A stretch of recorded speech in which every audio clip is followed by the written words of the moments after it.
All right. Welcome back, guys. This is another episode of the Black Diamond Podcast. I'm your host, Will White. Glad to have you here. You could be anywhere else in the world right now, but you're here with me.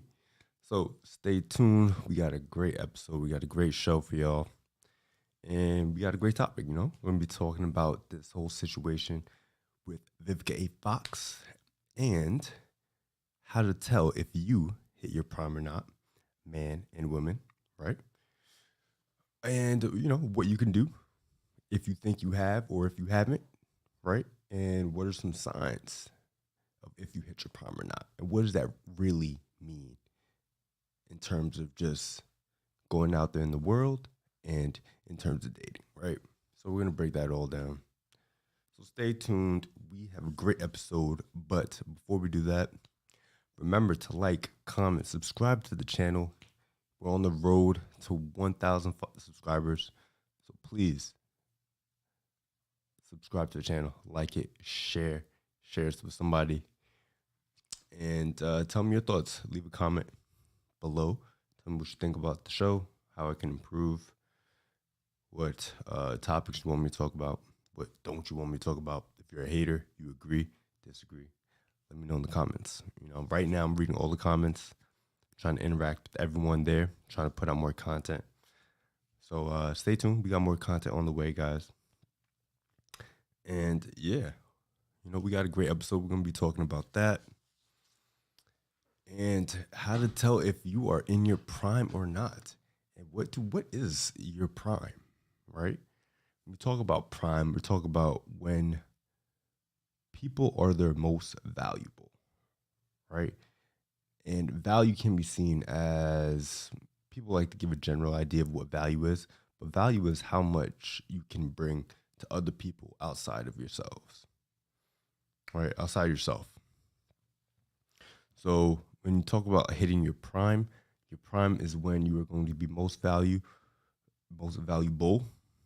and when you're going to have the most use for other people to connect with you, interact with you, and just be able to build things off of your energy and off of your skill set, right? But it's also different.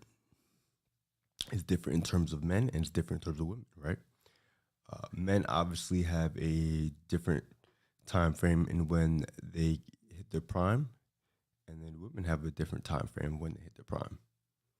But when you bring them all together, then it works out to be beautiful.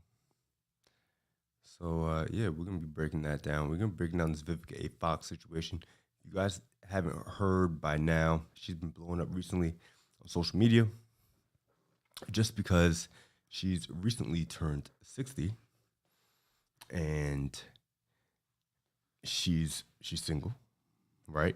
And she's giving her expectations on dating and what she looks for in a man, right? And let's just play the clip. Let's play the clip.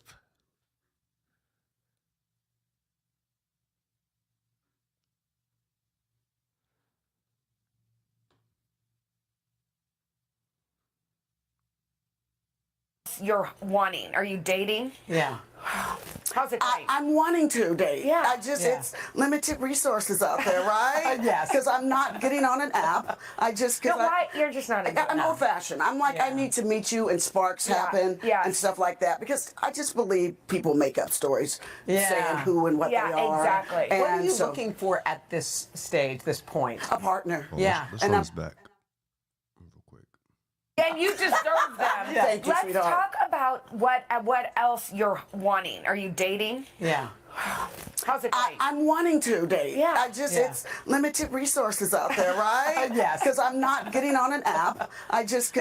You're just not into I'm it. old fashioned. I'm like, I need to meet you and sparks happen and stuff like that. Because I just believe people make up stories saying who and what they are. Exactly. And What are you looking for at this stage, this point? a partner. Yeah. And when I say a partner, I want someone that's going to be fun. Yeah. That's not intimidated by who and what I am. Yes. Yeah. That likes to travel. Yeah. Going to let me go shopping. Yeah. Yes. I feel like you just spoke it into existence. I hope so, girlfriend. I feel like you so just you spoke- got, and I'm taking applications. Oh, so you if know, you got a friend. Okay. I'm good. We'll be all. We'll and all I be don't on the hunt. discriminate. He can be. I'm not against different nationalities. Then you know that too. Okay? Vivica's going to stick around. She's laying down the law. We got some hot topics coming up. Hilarious. All right, enough of that. So yeah, that's what's been blowing up recently on social media. Vivica A. Fox is still dating at 60. All right. It's crazy. You know, who wants to be on the dating market at 60 years old, still going out on first dates with somebody, trying to find the love of your life, right? But this is all important because she has hit something. And it's not her prime. She's hit the wall.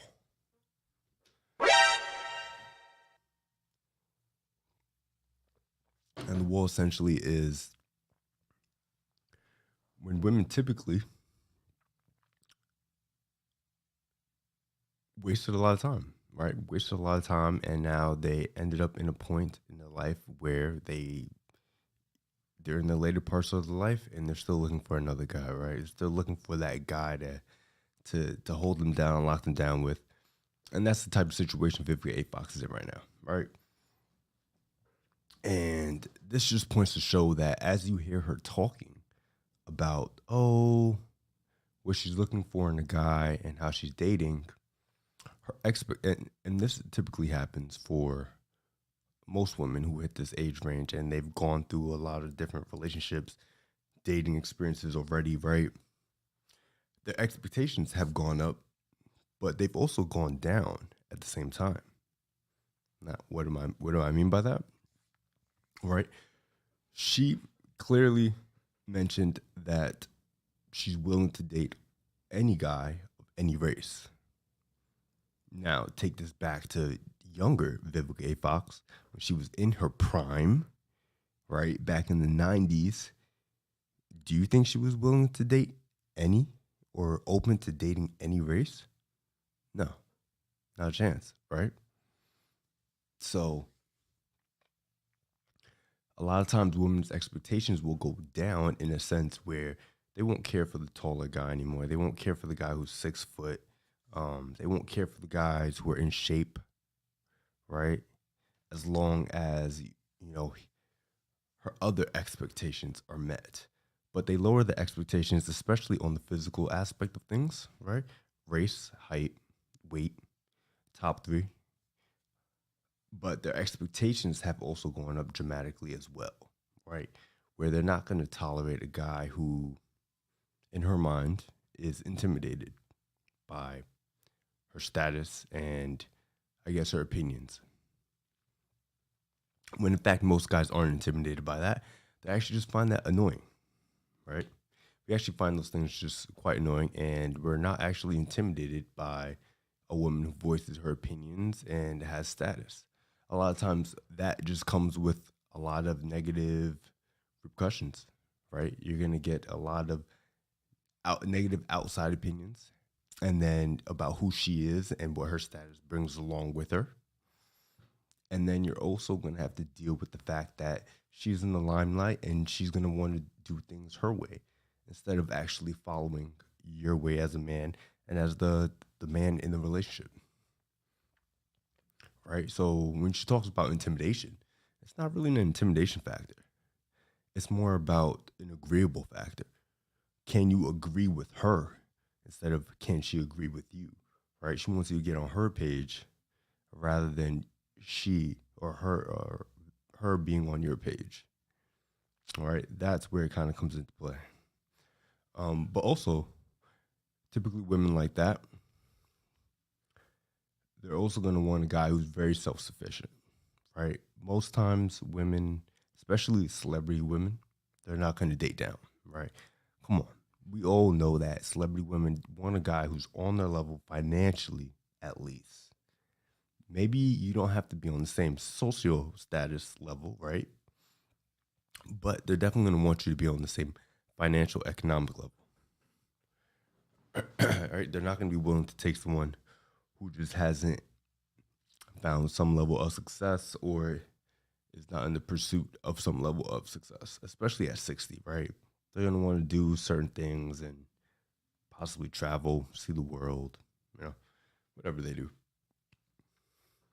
So at the same time, expectations have gone up, expectations have gone down. Now, this is important because when you take a man who was 60 and you take a woman who was 60, biologically, they're not the same, right? And that's important because a guy who is in 60, he can possibly still start a family if he wanted to, right? And a woman who's in her 60s, chances are she's not going to be able to start a family, okay? So this all comes into play because a guy who is in his 60s is not on the same sexual market value level as a woman who's in her 60s. And Vivica A. Fox, she would have a hard time taking a younger guy very seriously. Whereas the guy who's in his 60s or in his 50s wouldn't have much of a hard time taking someone who's considerably younger than him seriously, because there's still potential for him and her to create a family. There's still a huge potential for a bond to happen. And with Vivica A. Fox, there's just no potential for that, right? I don't know her background too much. We actually do a little deep dive into who she is, her background, because I don't know if she has kids or not. So we'll do a quick wiki.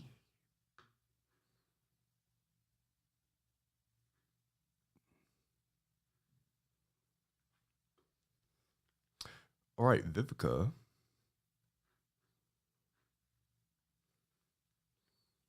Vivica Anjanetta Fox, born July 30th, 1964, is an American actress, producer, and television host. Fox began her career on Soul Train and played roles on daytime television, soap operas, Days of Our Lives, and Generations. In primetime, she starred opposite Patti LaBelle in the NBC show and sitcom Out All Night. Fox's breakthrough came in 1996 with roles in two box office hits, Roland's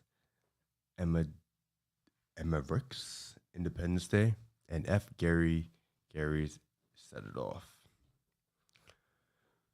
All right. She started in Soul Food. Well, we all know her mainly from the Jamie Foxx show. All right, let's look at her family life. All right. In December 1998, Fox married singer Christopher 6ix9ine Harvest. The couple divorced in 2002. Fox briefly dated rapper 50 Cent in 2003. In November 2011, Fox and club promoter Omar Slim White broke off their 10-month engagement. So she's been in a couple celebrity relationships, not too many. But doesn't look like she's ever gotten married. She had an engagement. So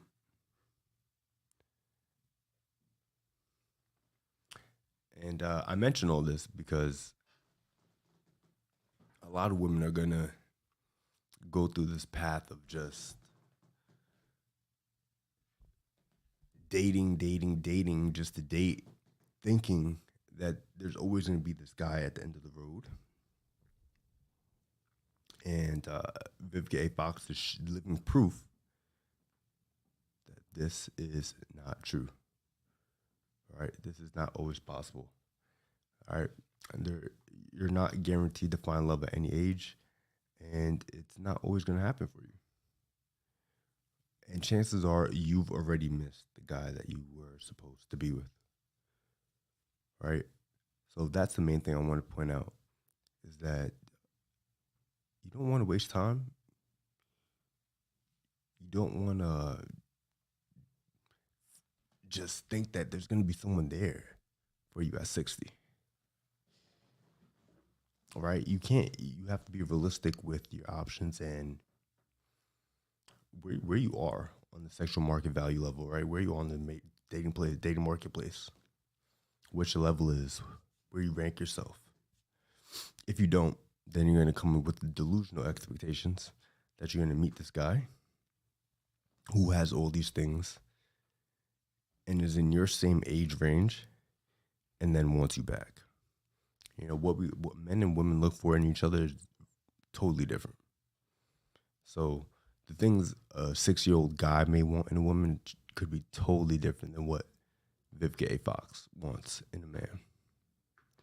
And who other than the Godfather says it best in this clip I have by him. We're going to play that.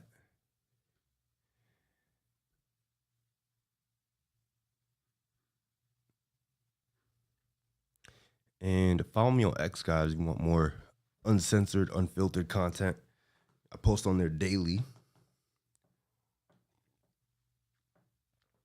So follow me on X. You know, posting on there daily, reacting to content. The type of high value black men they have a problem with are the ones that are outspoken. The ones that are outspoken. Because the outspoken ones tend to be unbothered, tend to say what's on their mind. Why? I mean, when you listen to what Vivica A. Fox said, and 50 Cent, and Curtis Jackson responded and said, man, my ex-lover still want me. 17 years ago, we was together for 4 months, and she's still mad. Ma Badoom Doom must be better than I thought. Kudos to you, 50 Cent, for smiling through it. Because who looked more hurt, Curtis Jackson or Vivica A. Fox? I mean, have you guys looked at the way Vivica looks these days? Every time you see her, it looks like she done sucked on a bag of lemons. Now, I remember back in the 90s when Vivica was hot. Fine. But Vivica, but so many women like Vivica A. Fox fall into a broadcast where I said, women have already met their guy, and they blew it. A woman like her with that access to everything she's had, she already met her guy, but she likely blew it. And why is this such a problem? We're going to get into it. The only problem when you're a high-value black man is when you're outspoken, you're out in front, you're masculine, heterosexual, unashamed, and unbothered. Let me say that again. When you're outspoken, you're out in front, you're masculine, heterosexual, unashamed, and unbothered. Yeah, and I said that recently, man. Like, a lot of people are going to throw hate and shame at you being a guy for having an opinion and putting yourself out there.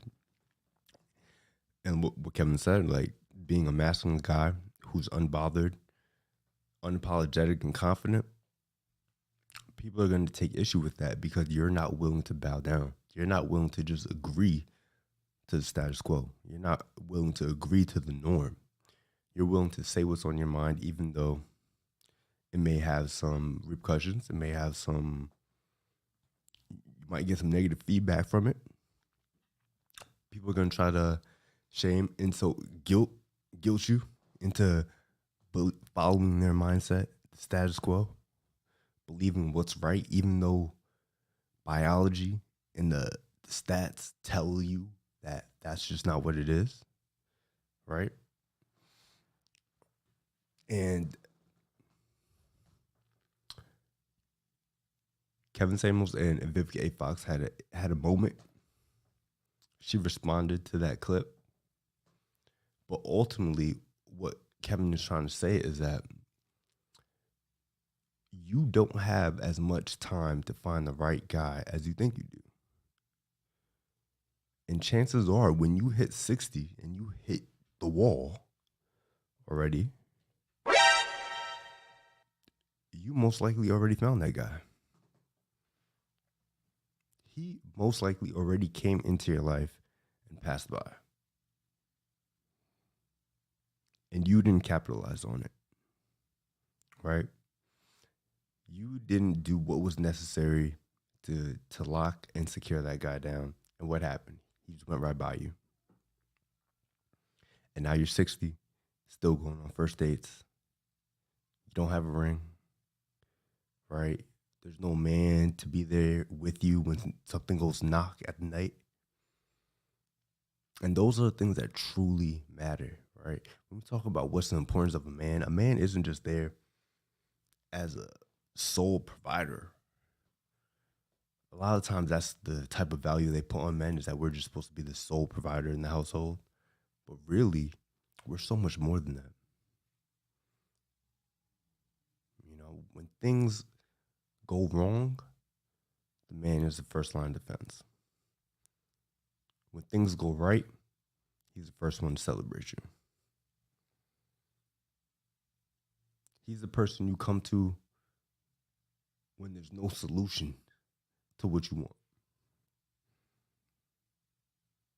Right? He's your rock.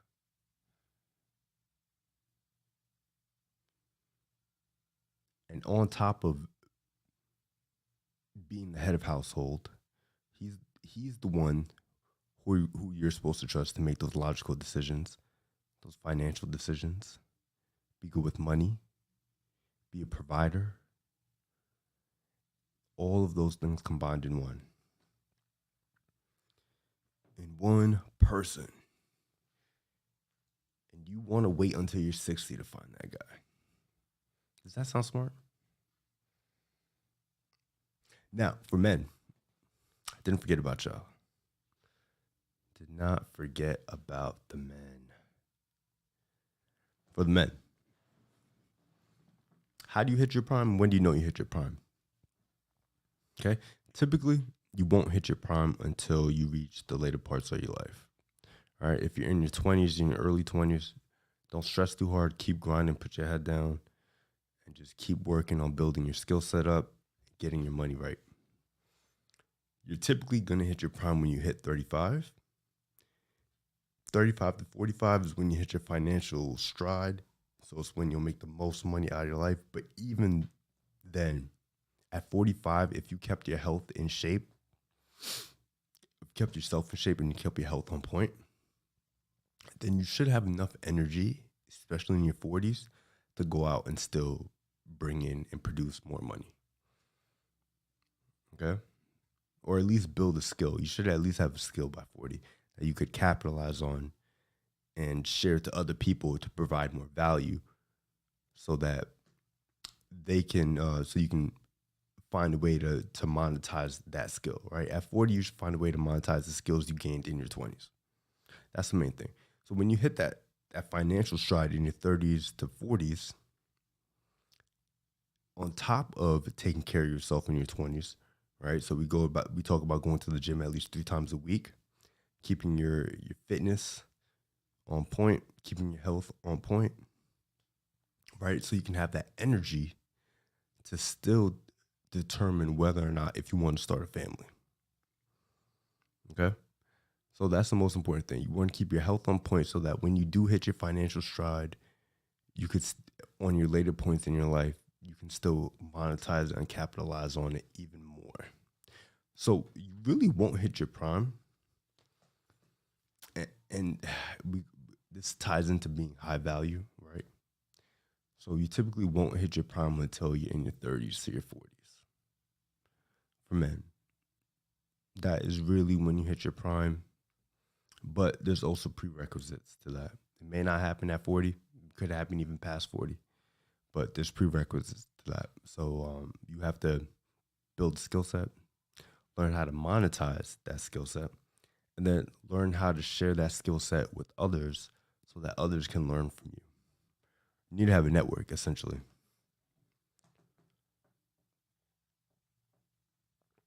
Brotherhood. Brotherhood of men you can trust, rely on. Because there's going to be those issues that come up in your life where you're not able to discuss it with your woman. All right, she's just not going to understand how to handle your problems. So you got to build a brotherhood. You got to build a network. And you got to be able to add value, right? It all comes back to adding value. All comes back to the ways in which men and women add value and how it's different. What we look for in each other is totally different than what men look for in women is going to be totally different than what women look for in men. Right? And the last thing you want to do, just like Vivica A. Fox, is waste your time. Right? You don't want to waste your time. You don't want to waste all your time in your 20s partying and just wasting all that energy and that youth on not making money and not building a skill set that you could take forward with you into your 30s and 40s. So really capitalize on your time in your 20s and just keep your head down, grind, and you'll get there. Get there. Don't forget to network. Don't gatekeep. Be a good guy. And when I say be a good guy, I mean respect, honesty, loyalty, not only to yourself, but to your word. Right? If you're not a man of your word, then you're essentially just useless. Right? If you say you're going to do something and you don't actually do it, nobody wants to hang around a guy like that. Nobody wants to hang around a guy who says he's going to show up somewhere or do something or start something, and he never even does it, never even tries to do it. So don't be that guy. Be a man of your word. Be a guy who stands on business, all right? And then you got to stand on business. You got to stand on the word, stand on what you say. Believe what you say. If something comes out of your mouth, you got to believe it because you know that you're going to make it happen. If I say I'm going to do 50 push-ups, I'm going to do 50 push-ups because I know that I take my word seriously. So be that type of guy. Don't be the guy that sits on his ass preaching about what could have been, what should have been. Talking about, oh, if I would have did this, I would have did that. No, do it. Don't talk it, do it. Be that type of guy. And then, when you hit your 30s and 40s, you'll be in your prime with some juice, some skills.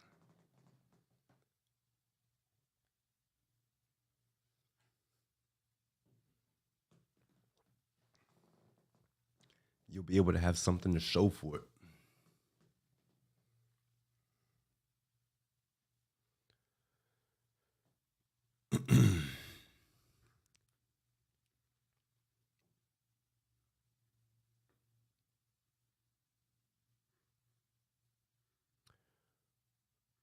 Let's see if there is another reaction to this video.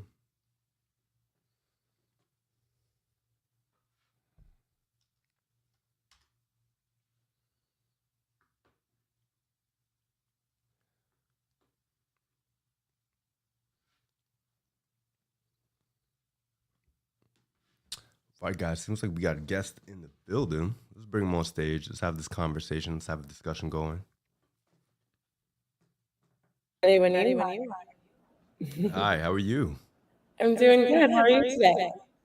I'm doing well. Let's start with an introduction. All right. My name is Alicia. I am a matchmaker and dating coach with Date Smarter Matchmaking in California. And I am all about relationship sciences and talk about love all day. All right, you're a dating coach. All right, that'll be interesting. We have a cool topic. What's your we got your occupation. What's your age and education? Let's see, I'm 36 years old. Okay. And dating education or occupation? Well, you're a dating coach, right? Yeah. So what's your education? Oh, education. I actually have a background in broadcasting. One of the first internships I had coming out of school was working for Sex with Emily, which is a radio show talking about sex, love, and relationships. And then life kind of took me a different direction. but I found myself recently coming back to it. So we said like college, bachelor's? Yeah, I went to San Francisco State, got my BA in broadcasting. Okay. All right. And all right, dating coach, what's your relationship status? Dating. So are you married? I am single. You're single? Okay. How long you been single? A few years now. Few years, okay. Before we get into the topic, why do you think that is? I think I've become a lot more selective. And also my lifestyle makes it a little bit difficult for me to date. I've been living abroad the last 10 years. I'm currently in Brazil. So when you're trying to date other digital nomads, it can get a little difficult. Okay. So you live in Brazil? Yeah. How's that been so far? Wild. Definitely a different culture down here, especially when it comes to dating. So I'm definitely, it takes some time to get to learn the culture in all these different countries and understand how different men think. Do you speak Portuguese? I'm learning. Are you learning? How long you been down there? 10 months now. All right, so almost a year. Yeah. So this, all right, before we, because I'm interested about this. I'm interested in dating in other countries. How is the dating culture different than in America? It took me a while to figure it out. I definitely had to ask around to a lot of friends here. And most men are not interested in being in a committed relationship. And that's just part of the culture. It's always kind of been that way. And so In Brazil, most men aren't interested in a committed relationship. So what are they interested in? Just hooking up? Just hooking up. Keeping it easy, breezy. I'm living my life, aren't you? Really? Mm-hmm. Wow. Now what? All right. Describe the typical guy you would date in Brazil. Age, height, body. Well, I have a date tomorrow, and he is 38, 6'3". Okay. He's half Italian, half Brazilian. So I'd say the height is definitely a surprise. They're definitely usually more under 6 foot here. Okay, so he's over 6 foot. Yeah, he's 6'3". Okay, he's 6 foot. Okay. I guess you don't care too much about income. Oh no, I do. He's a psychologist. You do, okay. Yeah. How much would you want him to make? I haven't really just ever put a dollar on it, but enough where we can have a comfortable lifestyle where we can keep traveling.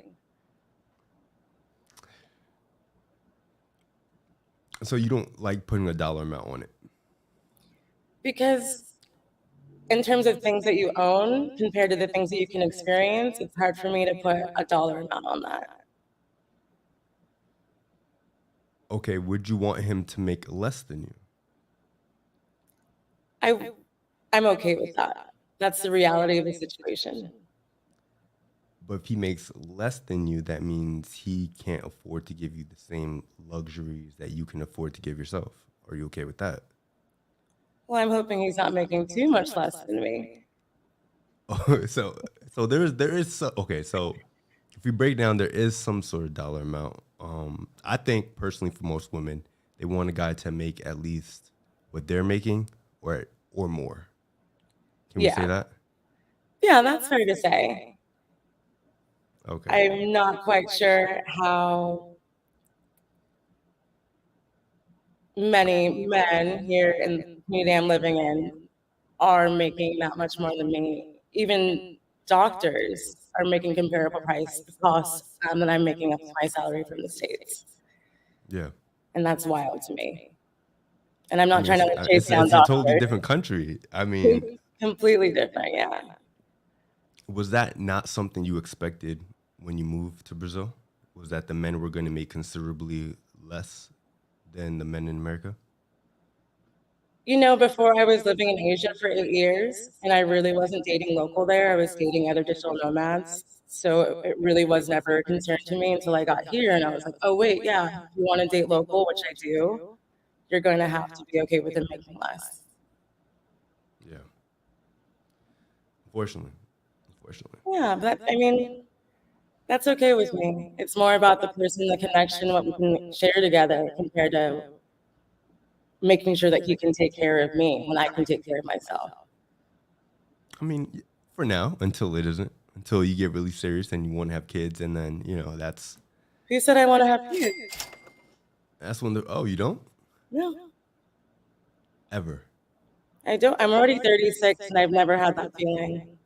I love children. I think I used to be a kindergarten teacher, so I'm quite maternal, but I've never had that feeling like I actually want to be pregnant and have my own children. I'd rather adopt. But I'd rather just... The possibility for children, but would you be against... So, if you did get pregnant, would you be against keeping it? Never been pregnant. But I'm saying, if you did get pregnant and you were with the right guy, would you be against keeping it? It really depends on the situation. I mean, if I'm with the right person at the right time, Stop the cap. Maybe, but I don't want to have kids. All right. Well, you want to adopt, so there's potential for children. There is a potential. I think if I'm ever in an experience where I see that I can help another child, and I really, financially, where I am in my life, I'm not jetting around to different countries, absolutely.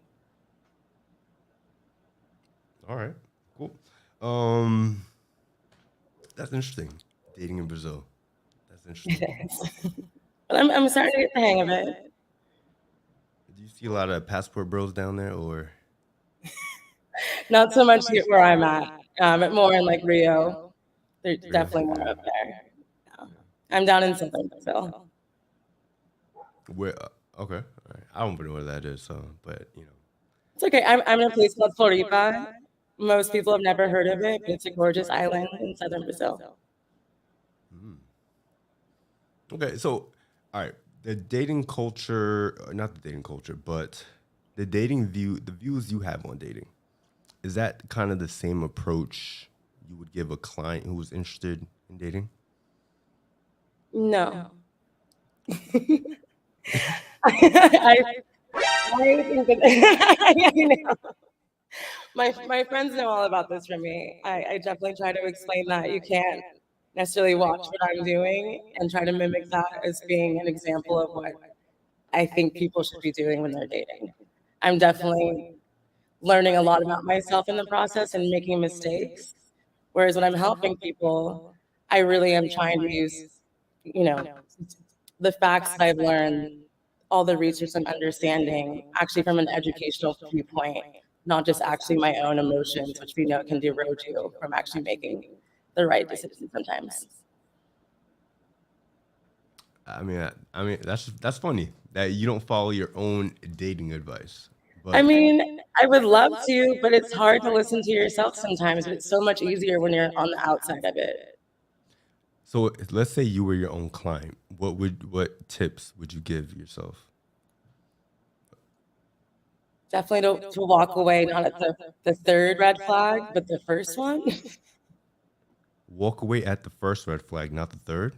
Not the third. I'm someone that can be very forgiving in my relationships. I always like to see the best in people, but people are presenting you of their true selves from the very beginning. Recognize it. And what would be your top 3 major red flags in a guy? Good question. Let's see. Lacking communication skills. If he's not able to set up a date, then it's not going anywhere. If he is not transparent about if he's seeing other people, just as I've started to realize here, especially in Brazil, you can have a collection of girls and act like it's nothing. But very much make it seem like Seem very committed to you and make it seem like you are the only one. And then people start popping up. And it's like, why couldn't you have just told me from the beginning? Why are you telling me 2 weeks into it when we've been hanging out really often? All right, so wait, let's break that down because that's an interesting point. So you guys aren't committed; you're just dating, right? Let's say this is like the second or third date, and you want to move a little bit deeper with him, right? You're concerned about how many women he's dating at the same time. So that's kind of the typical thing with dating abroad, especially with digital nomads, which is someone who I'm referencing here in this situation.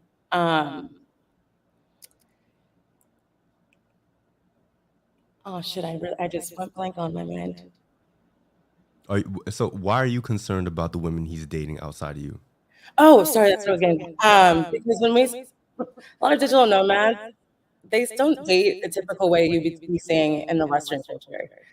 In terms of actually like going on dates, seeing each other maybe once a week. No, it's here you start really quickly, and you're not spacing out the time you're seeing each other. You're seeing each other, if not every day, every other day. So the relationships move really, really quickly. So I think what usually people would see in the States being like a 3-month timeline is more like a 2-week timeline abroad. It moves very quickly. Okay, so a 3-month timeline in America is equivalent to a 2-week time because you guys are seeing each other more consistently. Yes, and you're not stuck in an office all day. Well, just as an example, you have more free time. You're working from a laptop. Hey, you want to go to the cafe and work together?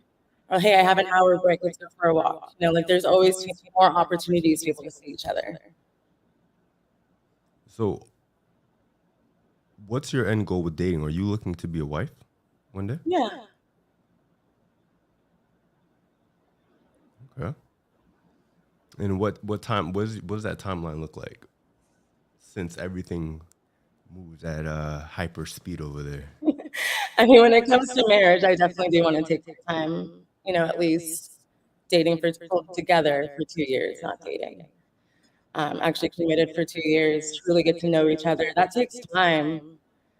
So I'm not into rushing, putting a ring on it, but I do like being committed rather quickly. So you would want to be committed quickly, but marriage roughly around 2 years. Yeah. So you would roughly want to get married in your late 30s, 38-ish, almost. Yeah. That'd be all right. 40's fine. Well, there's no rush. That goes perfect right into the topic. What you got for me? Vivica A. Fox. She is 60, and she is still looking to date. Oh, perfect. Should be. That's perfect, right? Perfect. Why is that perfect? One sec. You said that she's 60? Oh my God. Mm-hmm. Sorry, I'm just trying to plug in my computer. You said that she's 60 years old? She's 60. She just turned 60-ish or 60. Not sure, but she's up there. And that's still quite young. She's looking to date. She's looking to date. Yeah, there's still plenty of time to fall back in love. Stop the cap. Why not? This cannot be the advice you're giving out to people. This is the advice you're giving out to people? That they should not be open to falling in love again? That they should just be... If they want to fall in love again, let them. If they don't want to, then okay. Okay. I'm not against love. I'm not. But someone like Vivica A. Fox, who has the status, she has the financial success as well. Do you not see something that possibly she needs to be held accountable for not finding the right man in her prime? I mean, 1990s Vivica looks totally different than 2024 Vivica. why was she not able to lock someone down when she was in her prime age and still I don't know looking what to happened in her do something now? relationships. Do you? It's not about her relationships. It's about standards, right? It would have been better if I could play the clip for you all over again, but essentially, and I don't really need to. Yeah, recap me. Essentially, women who age past their prime, right? Can we say Can we agree that Vivica A. Fox is past her prime? That you're referring to? Whose standard of prime is this? What's the prime? Okay, the prime is when you're going to have the most male options in your life. Okay. When do you think that is for women?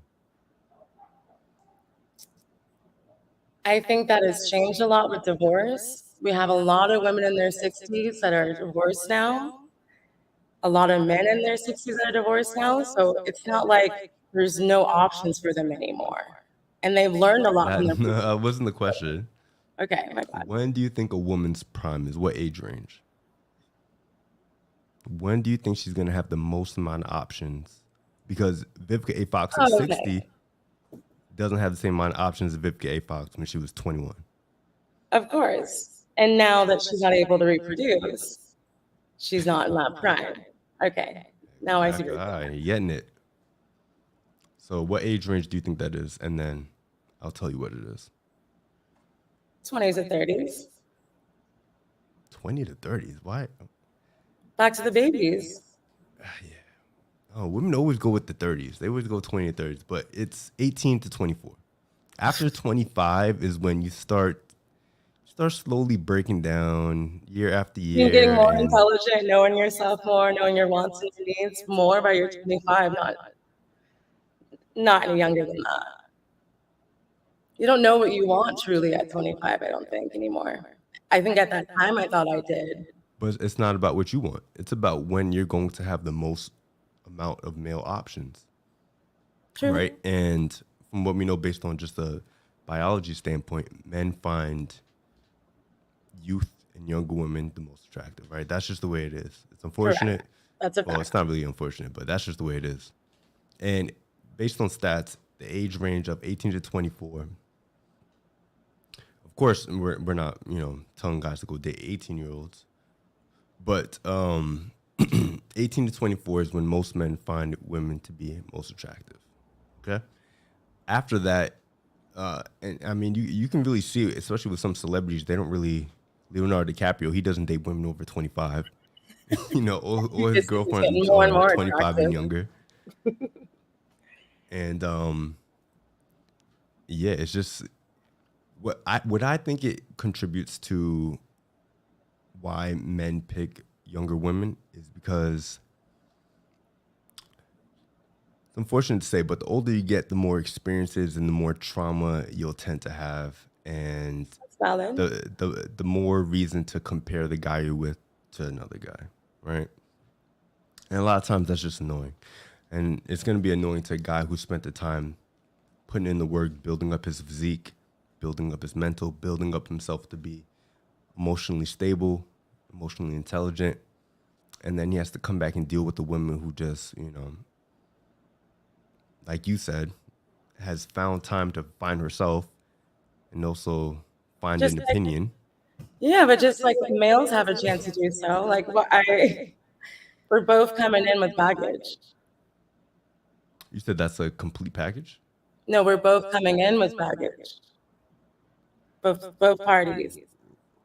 Right, but we can find a younger woman with less baggage and younger and hotter. And train her to do exactly what you want her to do. Say what? And train her to do exactly what you want her to do. Essentially, you're going to have to train any woman that you're with. If you're that type of guy who wants his woman to be on his program, if not, then I guess you're going to have to. But your woman is definitely going to have to come to a relationship and then learn how to be with you. So in a sense, you do have to train her how to get along with you. you want the relationship to work. Yeah, I just think with a little bit more maturity, though, like, being older than 25, you understand more of the balance that's needed in terms of your masculine and feminine energy, learning to be a bit more submissive at times, and then also having your voice to speak up for what you actually need to have your values met. I think that's fair. And I think when you're sometimes younger than 25, you don't quite have that voice yet, just a little too submissive. There's nothing wrong with being too submissive. Because, and I'll tell you why. There's nothing wrong with it, but a balance. Right, but I'll tell you why the balance. I'll tell you why the balance isn't necessary for a woman who's in her 30s or in her 60s, even. Right, it's because when a woman's younger, she can still find that balance under the leadership of the right man. But a lot of the times, what I'm starting to see, especially in America, in the West over here, is that you have younger women who think that they have a lot of time to waste in their youth, in their early 20s, so they don't really devote the energy to finding the right guy, because they think, and we tell them that, oh, the longer you wait, there will still be a guy somewhere down the road for you. The right guy is out there. And Vivica A. Fox is living proof that shit is a lie, right? She belongs to the streets. There's no guy down there at the end of the road when you're 60. You gain 20 plus pounds. Stature, though. You got wrinkles. Your body hurts. Your back hurts. You can't reproduce. There's no guy waiting for you. If there is a guy, you're lucky if he has all his teeth. That's all I'm going to say. I mean, I hear you. But, like, if he's got some veneers or some caps, what's the problem? I'm just saying, if he's still trying to look good and take care of himself, and she's still trying to look good and take care of herself, and they're both single, and they fall in love, that's all I can hope for her. But why would, all right, but a 6-year-old, so do you think a 6-year-old man who has the same type, all right, who put in the same work as Vivica A. Fox? So, for example, he has the socio status success, right? Mm-hmm. He has the financial success, and then he also kept up with his looks. Mm-hmm. But let's say he doesn't have any kids. He doesn't have a family. He doesn't have any kids. But he wants to be committed with someone in that way. Do you think? Why hasn't he already done it? Say again? Why has he not already done it? Had kids. Maybe he was still working on himself. He was still getting to the point where he was hitting financial success, his financial stride, right? And let's say he hit it in the 60s. Just, no time clock on that body. No, that's just one of the many perks of being a man, is that we don't necessarily have a time clock, right? But do you think that same man is on the same sexual market level as Vivica A. Fox? If he wants kids, then no. But I have men in my database. No, in general. Who do you think would rank higher in terms of value? In terms of value, it depends on what he's actually looking for. If he's looking for arm candy, something to show that he's still hot shit, or if he's actually looking for a woman that he can share the rest of his life with, have educated conversations with, trust. Wait, are you saying that younger women can't have educated conversations? Sometimes there's too much of a divide in the age where you cannot always have not common ground, but there's not enough commonality. You're just missing the mark on each other's inside jokes. You can't reference the same things. Do you think that matters when you're trying to build a successful, committed family and relationship? I think that's who gets what jokes? That matters? Having that camaraderie with each other, being each other's best friend, I think is extremely important. But that's why it's so important for the guy to come in and be the leader and, like you said before, train his woman that he's with to get on his program, and better find those jokes funny. But why not? He better find his old ass jokes funny. Jokes already without having a trainer. But essentially what I'm saying is that same 6-year-old, who is more valuable in the sense of who has more options in terms of dating The 60-year-old man or Vivica A. Fox? 6-year-old man. 6-year-old man. Thank you. You're welcome. And why is that? That's because he can date a younger woman, train her to be compatible with him, and even start a family with her, and then pass down his knowledge, wisdom, his skill set, and things like that. Vivica A. Fox can't do that. She essentially just wants to go on trips, spend money, and live out the rest of her days. This 6-year-old man could still find ways to build his legacy. If he wants that. I mean, it's hard for me to always agree with that because I don't want to have kids. I don't believe that everyone does want to have kids. I think there's plenty of other people out there just like me. Most men want to have kids. That's the thing. I mean, most men who are dating, and I would say dating intentionally, they want to have children. Family's going to be most important. Family's going to be important. And honestly, I don't think any man who's interested in marriage should be getting married if he's not interested in having children, right? If you're not interested in having children, you could just have a long-term girlfriend. You don't really need to get married. Oh yeah, you don't need to make it legal. Yeah. Get the government involved. Yeah, so I think it's only necessary if you're dating with intention and you want to have children. All right. That's valid. You don't need to get married. But thing with Vivica A. Fox, she most likely wants to be married at some point. She's never gotten married. All right, so imagine that. You're 60 years old, still want to be married. Who are you going to get married to? Girl can dream. Yeah, and that is what we need to get them out the dream. That's the whole thing. We need to wake y'all up. I know, I hear you. I feel like I just like kicked myself in the ass by saying that, but I still like to believe that she has a chance to get the happiness that she's looking for. But I hope that she can maybe readjust her goals. Does she truly need to get married? Has that been something that's been blown up in the press, that she's actually looking for a ring, or is she just feeling that she just wants a life partner?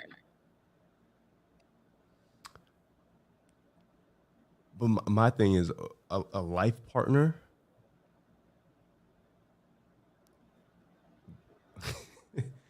What guy wants that? What guy really? I mean, I don't know. What guy wants that when he can get that from a younger woman?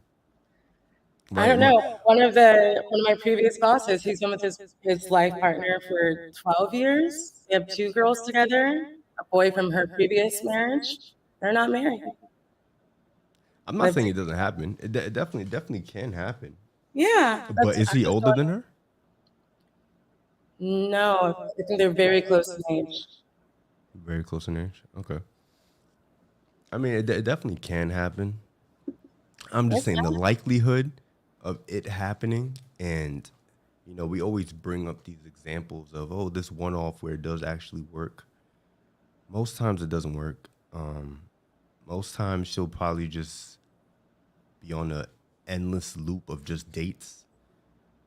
And it's like, you had the time in your life to capitalize on very successful men. And no one told you that you were making a mistake by essentially just being selfish and not holding yourself accountable on finding the right man. I mean, I don't know much about her background in terms of her dating, who she's been with. But it's a general. It's not just. This isn't just towards Vivica A. Fox. This is towards, you know, most women who aren't dating with intention and moving with intention towards that direction. Yeah, I think some people forget though that when you go through a few-year relationship, it takes some time before you want to actually get back out there. You don't need to get back out there. So you might lose another few more years before you find another relationship. So the fact that like we're supposed to be, we lost all the options, we took too long, putting in the work to better yourself before you get back in another relationship, I think is incredibly valuable. It doesn't matter what age you are? It shouldn't. You need the time to heal yourself and to pick yourself back up again, realize all the things that you've learned, and not just be afraid of being lonely and feeling like you need to be with a partner again. Take the time. How much time would you say, on average, a woman should use to heal herself? I mean, I don't actually preach this, but as a joke, as a rule of thumb, for every year, it's 2 years. But that can't be. Exactly. It doesn't make sense. You said for every year, 2 years of healing?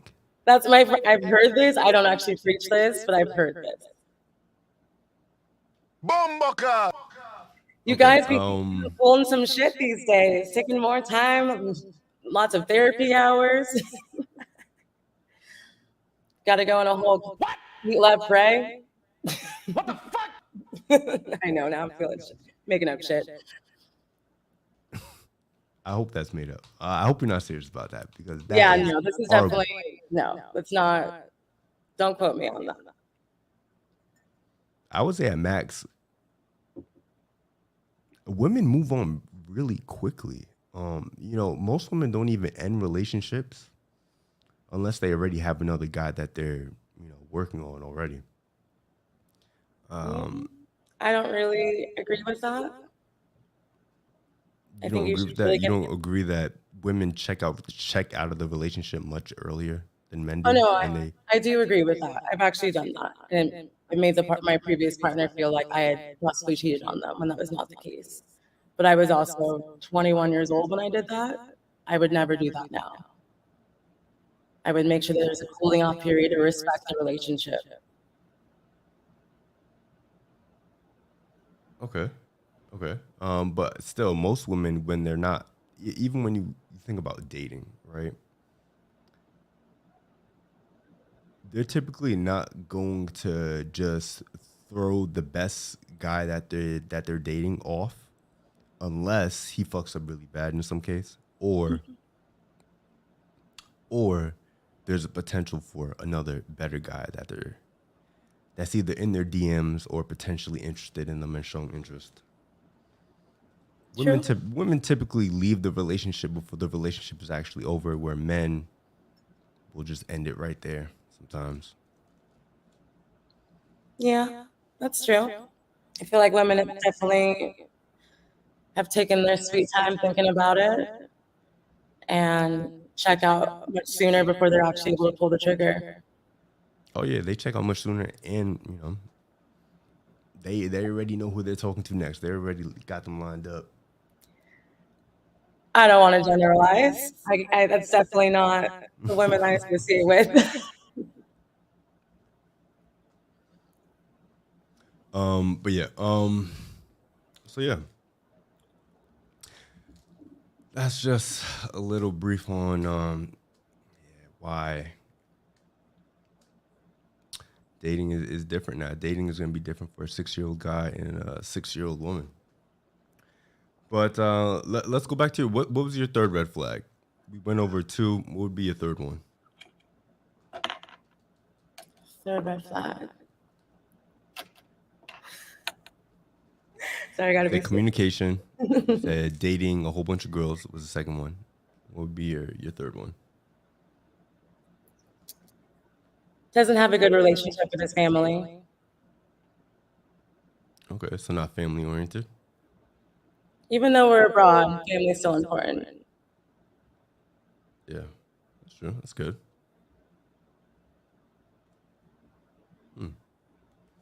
Well, so which ones would you say you've overlooked, and why is it that you would want to leave on the first one rather than wait for all 3 to show up? From my personal experience, when I've been dating, we're traveling around multiple countries. And I've now realized the last thing I want to do is be in a country by myself with a man I do not trust. And so I definitely should have paid attention to those red flags a lot sooner before I got on the second flight or the third flight or the fourth flight. Just actually take it for what it is from the very beginning and keep my ass in that original country. Okay. So, all right. You're 36, you're dating. Where would you rank yourself on a scale of 1 to 10 if you couldn't use the number 7? My favorite number. In terms of my dating value, my mate value. Yeah. I'm a tricky one. I get that my lifestyle is not the easiest. So I'll give myself a 6. Give yourself 6? Well, I can't choose 7. Okay, so you go for 6. All right. Yeah. And I know, now that I don't want to have kids, lose major points for that. Okay. What about just based on looks? What would you rank yourself now? Oh. I mean, I have a not super traditional look to me in terms of having my head shaped. But I still think that I'm a gorgeous woman, so I would give myself an 8. Okay, that's interesting. So a 6 when it comes to your overall dating value, and an 8 on looks. Yeah, final answer. Okay, what's your height? I'm 5'7". 5'7". Dress size? A 6. 6. Okay. Last time you weighed yourself? I don't weigh myself. You don't weigh yourself. Last doctor's appointment? I don't know. I'm not carrying a scale with me from country to country. Okay. All right, that's fine. That's fine. 6. Okay, 6, 5'7".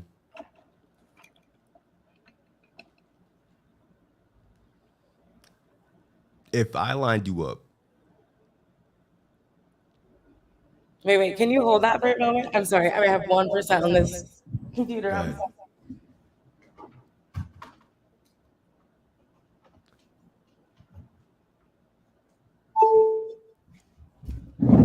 so sorry about that. Okay, if I lined you up next to the 8s, 9s, and 10s of the world, right? Okay. So let's say Tyler, Rihanna, and Beyonce. I mean, those are all 10s, but okay. Those are all 10s? Those are all 10s. Well, we're gonna categorize them as 8, 9, and 10s because they can vary. They have different varying body types and hairstyles. So okay. we'll group them under 8, 9, and 10s, right? If I lined up those 3 women in there and then I put you there, which one would you say doesn't belong in the lineup? Are we all wearing celebrity style makeup? We got a stylist with us? Or are we just natural? It's just natural.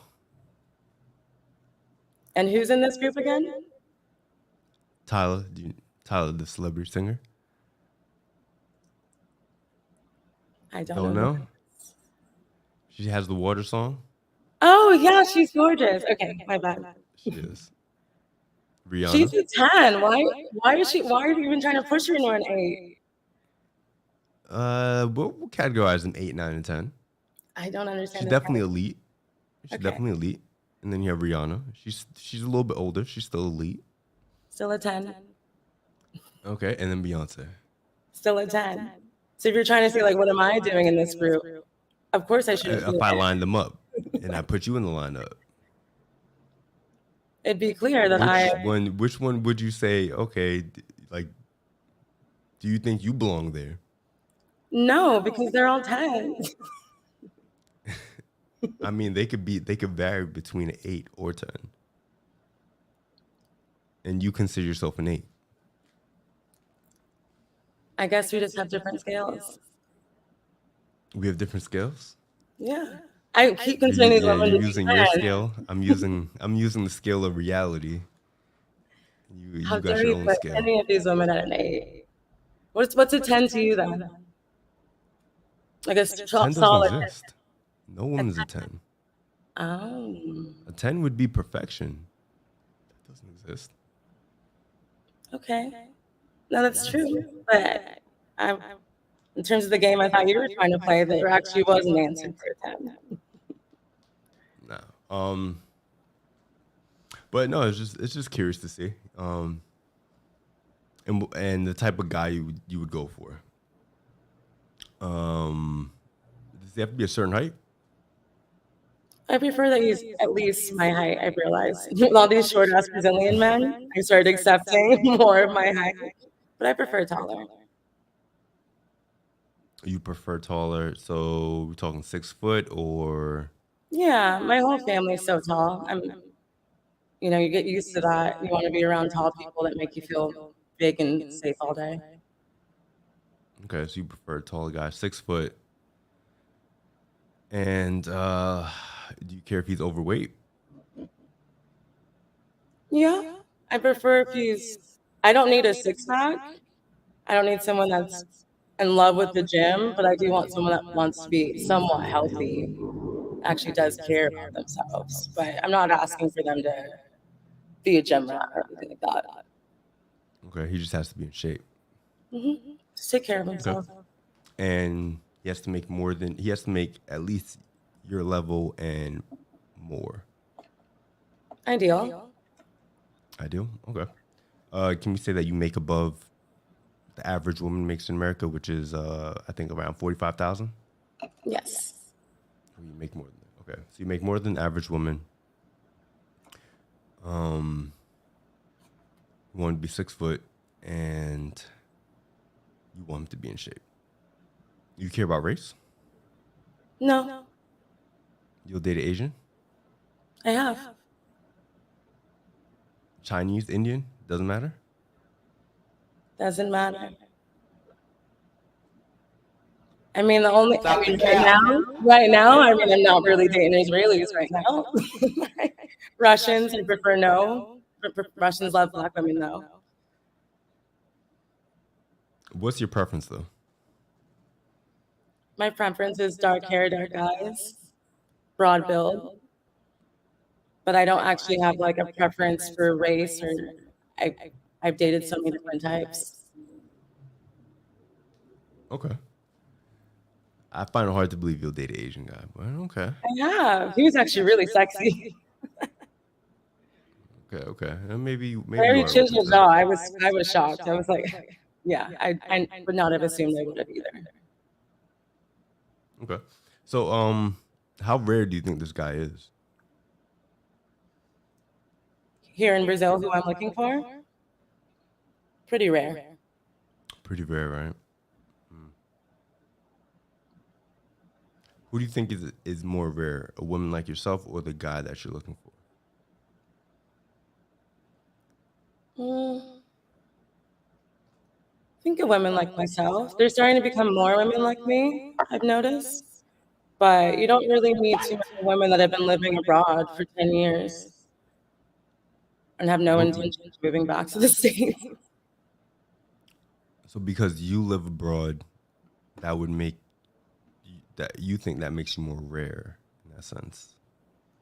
Yeah, I don't think I'm like your typical woman that you're used to meeting. My outlook on life is very different. My experiences are very unique, and the experiences I want to continue to go after are very unique. I don't play by a usual playbook. I'm very interested on your clients.